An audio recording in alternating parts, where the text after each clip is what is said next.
Actually, I I just want to reckon this one. This is my first Passover. It's my first Passover in the sole congregation myself. In other words, there is no congregation around, no Israelite congregation, which we can share ideas. So what I do, I go to YouTube and and then get ideas from there, and a lot of guidance and teachings. So this is from 10th April to 18th, 2017. So it's my first one, and it's very important to me. Now it's a commemoration of us in Egypt when the saved us, the Almighty saved us from a tyranny of Egyptians, and he demonstrated a lot of wonders for salvation. The Egyptians' army was totally destroyed in the Red Sea because Pharaoh was still very obstinate. He couldn't recognize the majesty, the creator of heaven and earth and everybody and everything. So as you can see, I made a very nice roast here. It's lamb. So you can see it's very tasty. It's very nice. Very nice actually. Very tasty.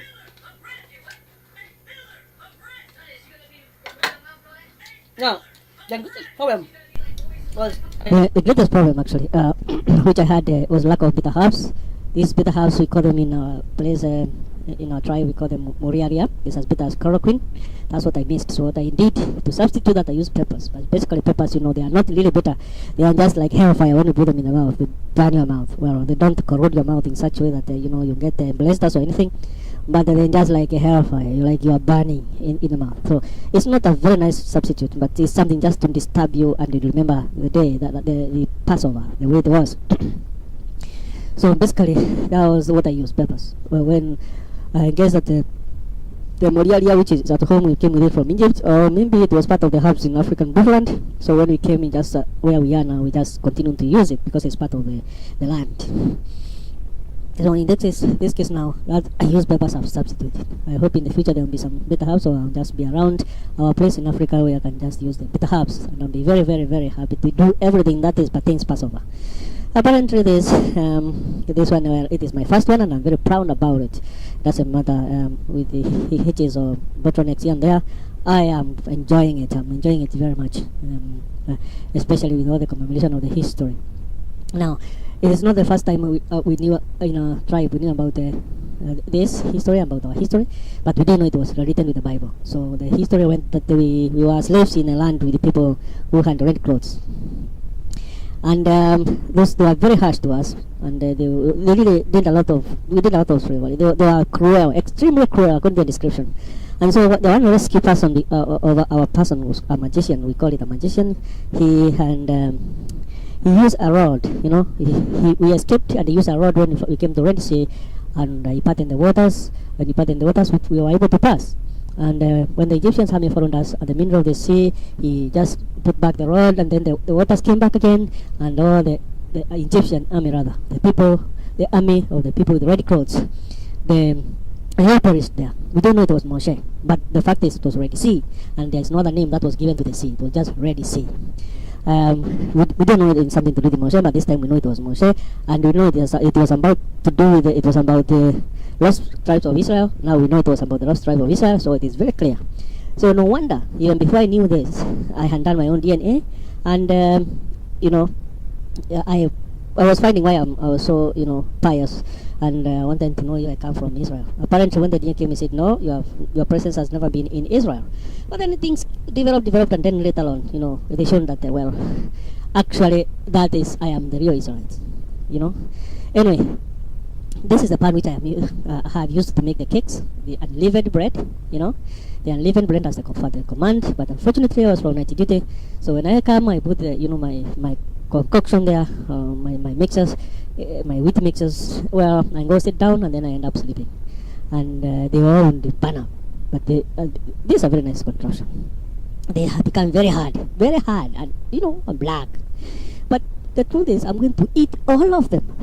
It doesn't matter how black they are. They are special to me, and it's my first. I'm so excited. I am going to eat all of them. After all, how many days are we celebrating?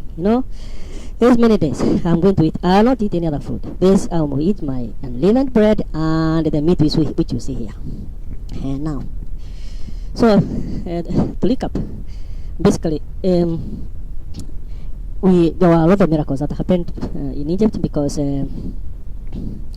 Pharaoh was saying, would he say, I'll keep you as slaves. God would say, will let them go. But Pharaoh would say no. And then, anyway, it was like God says yes, Pharaoh says no. God says no, Pharaoh says yes. It was a competition. So anyway, these are the cakes. I think I should explain what these are. These are just the cakes which I have prepared. They are very dry. They are just as hard as a rock. As hard as a rock. So what I will do to soften them is just to put them, sprinkle them with water, and then put the microwave. It softens. Once it softens, and then I'll be able to eat it. It will be masticable. I'll be able to masticate it, and it will be assimilatable by the intestines. And so anyway, that's one way to soften it. Just put the microwave for a few seconds. When you have sprinkled water on it, and then it is going to soften. Then I can eat my unleavened bread with meat, with a roasted meat, lamb. To call it appropriately, it's roasted lamb. Now, Eve, another technique. Some are just extremely, too hard. You cannot even use the microwave to soften them. So I prepare. See, how hard it is. I'm going to sprinters, but I'm going to eat all of them. All of them. Yeah, that's right. This is my preparation. It's special preparation. Passover. It doesn't matter. I was from night duty and I did my best. This was it, together with my sleep. I'm enjoying it, you see. So that one I'll eat throughout those days, feast days, until I finish all of them. I will not eat it on the phone. That's the food I'm going to eat. And the other way of preparing them to make them more edible is basically like these tough ones. I use a saw. I got a saw knife. So I am going to use it and split them into halves. And I dip them in a cup of tea. See, that's my saw knife. I am using a lot of strength. I must use a lot of strength to saw it, bro. And it is also nearly impossible. So I have to use also the hand, to make it possible. I have a lot of strength. And after that, I'll dip them in a cup of tea, and then I am going to enjoy. They soften very well and become nice. And then I can eat my unleavened bread very comfortably with my roasted lamb. That is great. That's exactly what I'm doing. So as one softens, as I'm eating one, the other one is softening. The only technique is precaution is to make sure that you eat it first once you have especially use the microwave, because they harden again. And then you have this time to use only the saw and the tea to soften it so that you can be able to eat. So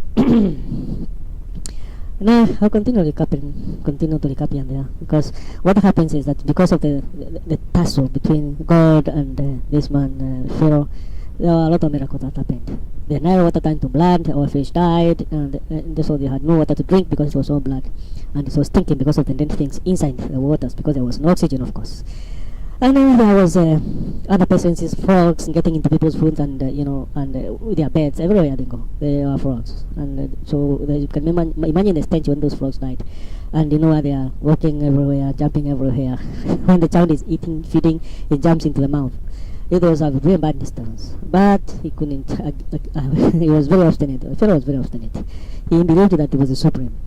And so there was even gadflies that came, and there were hailstones that came and killed people and the cattle and the crops. Then locusts came also, they took all the crops, they eat everything, people are very hungry. In other words, all these things were punishment to Pharaoh.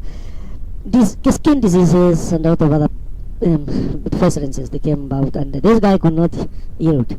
Until now, the last day which is Passover came from, when the angel of Adonai was coming, he came that night, and he could pass over the door of the Israelite and enter the door of the Egyptians to kill the firstborn of everything, firstborn of chicken, firstborn of cattle, firstborn of people, and even the Pharaoh's child lying there. Now, so that is when now people are so desperate because they had suffered enough. And the Pharaoh was also, basically, it's like he was more afraid of people than anything else. And these magicians were not able to do anything else anymore. Even they were suffering the skin diseases. So how could they replicate the miracles of skin diseases when they were already suffering them? So they relented. And they let they let us go. They let us to go.